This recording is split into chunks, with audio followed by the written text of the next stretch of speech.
In my opinion, Thursday, September 18th may not only have the best game of UCL Week 1, but of the entire league phase. Newcastle United versus Barcelona is going to be pure cinema. St. James's Park is going to be rocking, with the same vibrant atmosphere we saw 2 years ago when Newcastle beat Kylian Mbappe and PSG 4-1 in the group stage. Barcelona is also arguably the best team in the world right now. Even though PSG won the UCL last year, most people will agree that Barcelona was not only the most entertaining team to watch, but also the most dangerous offensively. In this game, Barcelona will definitely try to do what they always do, which is dominate possession, have their midfield control the tempo, and spread Newcastle wide.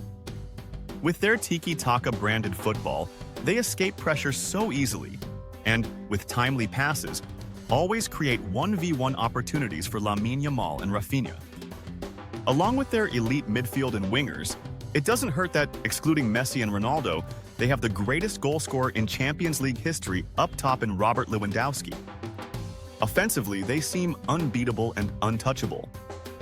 But I believe this Barcelona team is more vulnerable than others think. Firstly, it looks like Frenkie de Jong is going to miss this fixture due to a thigh injury. I'm well aware that Pedri is the best midfielder in the squad, and arguably in the world, but Frenkie's importance should not be undervalued. He is obviously incredible on the ball, controls tempo better than almost anyone, and is a master of line-breaking passes.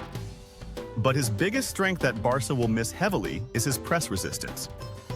In La Liga last season, he did not only rank first in amount of times pressured, but also led the league in total ball-carrying distance and was top 5 in progressive carries with 2.82 per 90.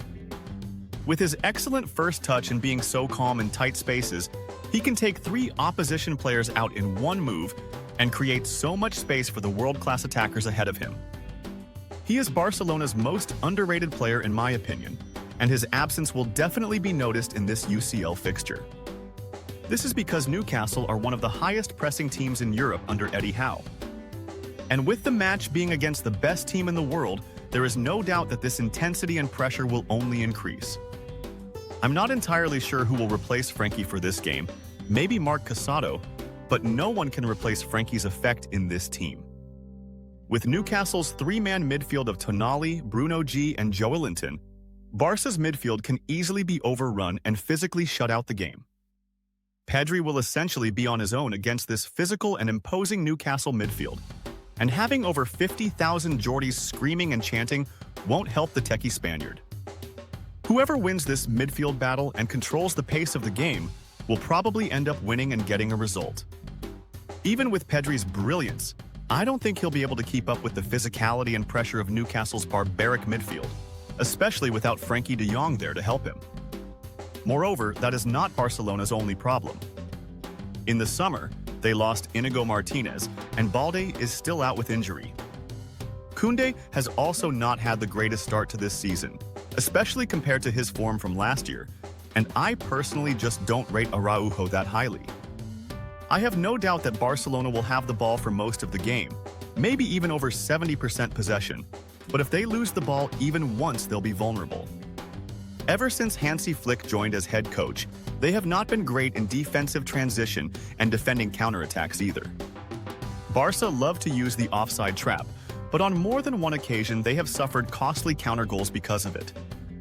They may have gotten away with this against other opponents, but not against Newcastle, who thrive in transition and high pressing.